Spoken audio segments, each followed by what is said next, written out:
7:03 agora, falando com todo o Espírito Santo, de norte a sul, de leste a oeste, do mar à montanha, como a gente diz.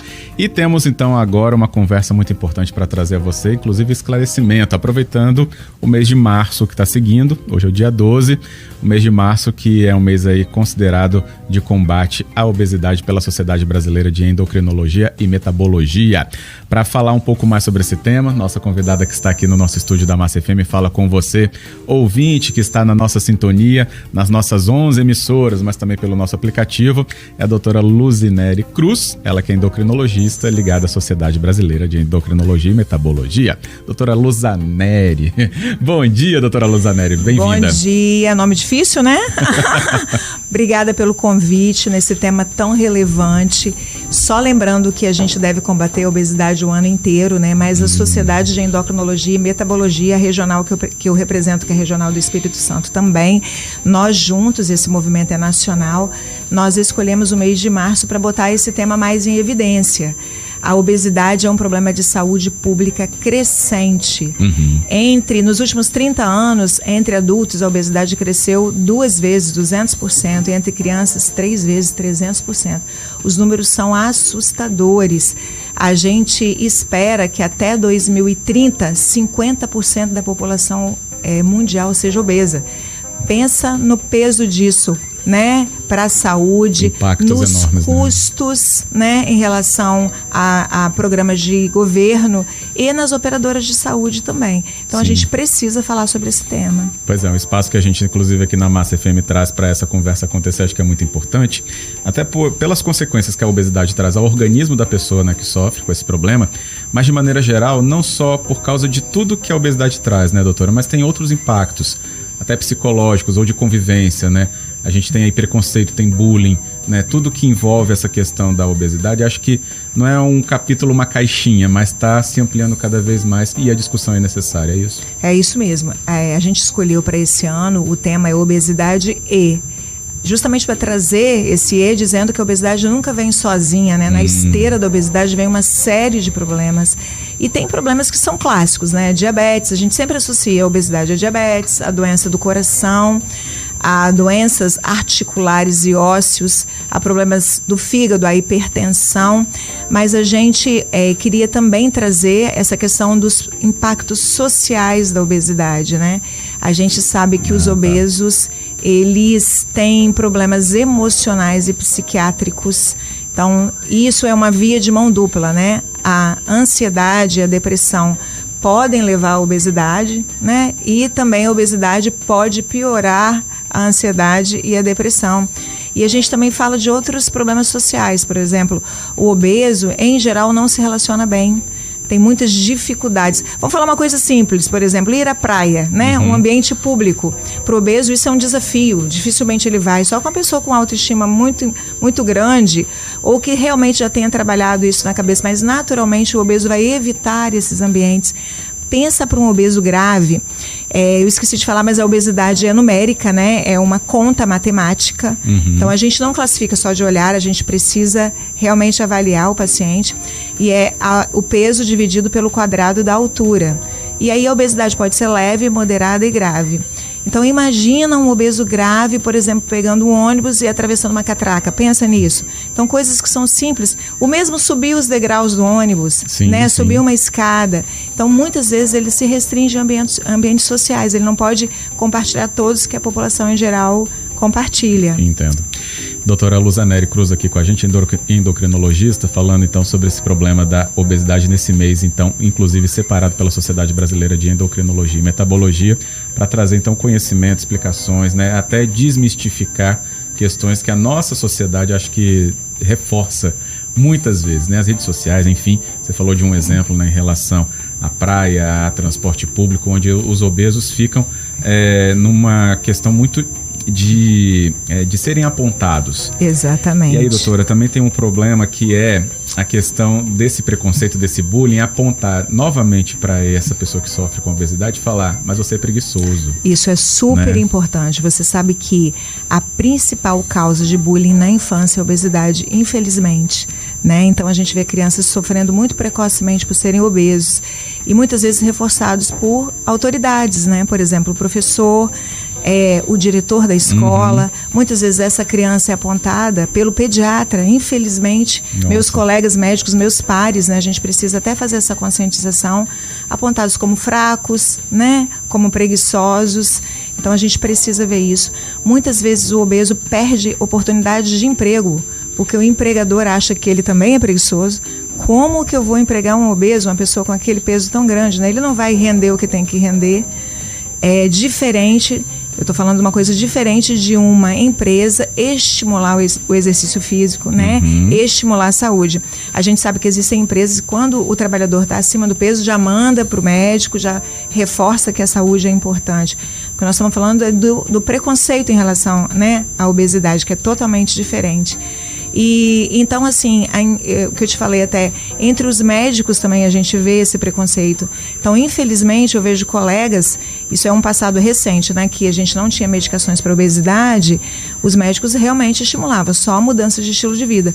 Hoje, com medicações para obesidade, muitas vezes o médico acha que o paciente não deve usar. E eu fico me perguntando por quê, né? Se existe a medicação, se existe o tratamento, por que não fazer o uso dele? Se a gente fizer um paralelo, por exemplo, com a hipertensão, a gente vai deixar um hipertenso sem ser tratado, mas o médico às vezes deixa o obeso sem ser tratado. Então a gente precisa realmente fazer toda essa conscientização, porque o preconceito está aí, precisa ser encarado, precisa ser desmistificado, a gente precisa realmente ir por essa linha. E também a gente precisa estimular o tratamento, porque a obesidade é uma doença, né? A gente precisa entender esse contexto e precisa tratar. Então é uma linha muito fina, muito delicada de você abordar a obesidade sem que aquela pessoa esteja se sentindo constrangida. Vou pedir para a doutora só fazer o favor de trocar para esse microfone e ficar com a captação até melhor para a gente, doutora. Mas enquanto isso, é justamente essa atenção que eu queria que você, ouvinte da massa, tivesse também nesse ponto agora, que é a pergunta sobre os tratamentos. Né? Parece que todo mundo já sabe, come menos, não come tarde, evita o pão, evita a massa, evita o carboidrato. Parece que todo mundo conhece uma formulazinha, né? E quem não aplica essa formulazinha é o tal do preguiçoso, é a pessoa que não quer estar bem ou não procura estar bem de maneiras estéticas e também por causa aí das atividades físicas, enfim. É simples assim? Não, o tratamento é super complexo.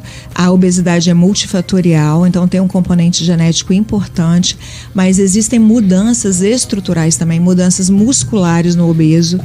A musculatura do obeso é diferente. O tecido adiposo, o tecido gorduroso do obeso é muito inflamado. Tem mudanças lá no nosso microcosmo, né, nas nossas enzimas. Às vezes a pessoa está tendo uma doença que precisa ser investigada, né, de repente, né, ou então ela está em uso de alguma medicação que também está mantendo a obesidade. E eu vou fazer aí um parênteses enorme para as medicações para ansiedade e para depressão, que hoje é super comum. Alguns dos antidepressivos e ansiolíticos, os remédios para essas doenças, podem engordar.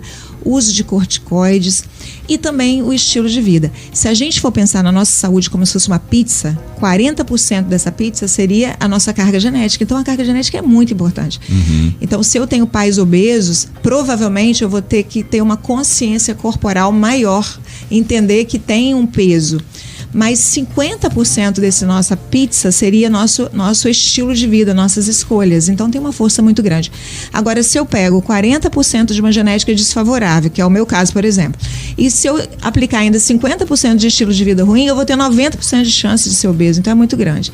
E tem 10% aí, para terminar, né, para a gente fechar essa conta em 100%, que tem a ver com remédio, com tecnologia que a gente pode aplicar, com a gente poder corrigir medicação, corrigir alguma doença que possa ter de base. Então, realmente, a gente tem que ter um ambiente aí, uma pessoa bem estudada e bem orientada. E outra coisa, a gente tem que entender essas sabotagens internas, né, que muitas vezes não estão no nível do consciente. Às vezes a pessoa tem uma sabotagem inconscientemente. Então, às vezes, você tem que trazer a consciência. Fala, olha, isso aí que você fez é uma autossabotagem. Eu tenho um paciente que eu falo que a gente faz um livrinho com ela, né? Então, ela, olha, parei o tratamento porque eu estava muito feliz, fui para o resort. Parei o tratamento porque eu fui... Meu chefe brigou comigo. Parei o tratamento porque eu briguei com meu marido. Falei, olha, né? Isso não são motivos para a gente parar. E a gente sempre pode reiniciar o tratamento. Por que não? E eu falo uma outra sabotagem é o tudo ou nada. Ou eu estou fazendo tudo direito, mas se eu machuquei o pé, fiquei sem fazer exercício físico, agora também não vou fazer nada. Não vou tomar o remédio, não vou fazer dieta. Só quando eu voltar a fazer exercício físico é que eu vou fazer tudo de novo. Então esse tudo ou nada também é uma sabotagem que a gente faz interna e muitas vezes o paciente não tem consciência disso. Ele precisa ser orientado. Orientado, exatamente. Por isso que esse mês acaba sendo tão importante. Essa conversa aqui com você, ouvinte da Massa FM, é muito importante. Doutora Luzaneri Cruz, endocrinologista, trazendo aqui conhecimento para a nossa manhã do microfone aberto. E aí, doutora, a gente também tem, né, apoio, eu acho, é muito importante, né, da família, do casal, né, de mãe para filho, ou filho com os pais, né, a gente acha que pode ter uma rede. Esse pensamento condiz com também esse auxílio para trazer efetividade nessas escolhas? Com certeza, essa rede é maravilhosa. A gente tem uma doença relativamente nova, que é o lipedema, e eu vejo que as mulheres do lipedema fizeram um grupo de WhatsApp e também um grupo de Facebook, e eu vejo como que elas se apoiam. Por exemplo, as crianças que têm deficiência de hormônio do crescimento também têm um grupo. Os pais de crianças diabéticas também têm um grupo e eles se apoiam. Então, por que a gente não tem um grupo, né, que a gente pudesse se apoiar? Acho que seria uma bela iniciativa. A questão da escola, talvez a gente pudesse tratar esse tema na escola, até para preparar a cabeça dos professores, porque também se eles não forem orientados, coordenadores, para a gente poder trabalhar essa questão do bullying bem, né, de maneira bem correta. Você trazer a família toda para dentro da consulta seria super interessante. Legal. Eu vejo uma vez, só de dando um exemplo, que uma mãe chegou com uma criança e falou assim: eu vim trazer, porque ela está muito fora do peso, ele come muito doce. Eu falei, ele compra o doce como? Come doce todos os dias. Eu falei, compra o doce como? Né, ele tem dinheiro, sei lá, né, youtuber, né, que os youtubers são tão jovens, ganham dinheiro. Não, é o pai que traz. Eu falei, então você tem que trazer o pai para mim. Como que eu vou convencer uma criança de 10 anos? Não é um desafio muito grande? Exato. Com a casa cheia de doces que o pai traz todos os dias, e até porque é a forma de amar do pai. O pai tá achando que ele tá amando, assim. E a criança completamente fora do peso, sofrendo bullying na escola. Então, a gente realmente precisa trazer todo mundo, precisa trazer esse médico para perto, né? O médico cardiologista, o ginecologista. Essas palavras, muitas vezes, são palavras que colocam a pessoa para baixo, podem até piorar o tratamento. Então a gente precisa usar as palavras corretas, talvez orientar essa rede que ele tem. Se a gente pudesse ter um psicólogo, né? Todo mundo merece terapia, né? Sim, todo mundo mereceria, eu acho que o obeso muito mais. Claro. Mas quando eu avalio o paciente, eu falo, olha, emagrecer de uma forma em geral é solitário. Você, em geral, as pessoas que te amam podem até entender que estão te oferecendo comida e estão te amando. Então, talvez a gente precise que ele fale, se tiver a rede, tudo bem, mas se não tiver, vamos fazer sozinho, né? Vamos tentar sozinho. Com a rede seria mais fácil, né? Sim. Mas a gente precisa empoderar esse paciente também. Exato. E acho que essa conversa é importante até para você, ouvinte da Massa, ter esse olhar também diferenciado a partir de agora. Né, inclusive o chamamento da Sociedade Brasileira de Endocrinologia e Metabologia é esse. Nas redes sociais você encontra facilmente a Sociedade Brasileira de Endocrinologia. Doutora Luzaneri também está nas redes sociais, né, doutora? Sim. Pode deixar o seu Instagram, por exemplo, para gente? Sim, doutora Luzaneri. Pronto, com S. Simples facilmente assim. Encontra. E com essa observação que você traz, né, só pra gente encerrar também, justamente, não olhe com esse preconceito como muitos de nós fomos criados já com um olhar, né, geracional, enviesado. Né? Tem uma geração que foi criada assim. Foi criada assim e praticou justamente esses comentários e até, né, acho que enfatizou muito mais dessa leitura preconceituosa. E achava que tinha graça nisso, né? E não tem. O momento agora é outro. E a gente com essa conversa acho que esclarece muito mais com o seu trabalho e também da sociedade. Doutora Luzaneri, então, muito obrigado, pela presença aqui com a gente. Olha, eu agradeço muito o convite. Só lembrando que a obesidade é uma doença que tem tratamento e que a gente deve olhar o obeso, né, com compaixão, né, como a gente gostaria de ser olhado. Com certeza, é isso aí. Obrigado mais uma vez. Tá certo. Então tá aí, gente. Olha direto então também nas redes sociais, como muitos de nós, né, também acabam absorvendo o conteúdo. Doutora Luzaneri Cruz, endocrinologista, que conversou aqui com a gente na Massa FM. Obesidade e bullying, pois você sabia que tinha a ver? Agora já sabe.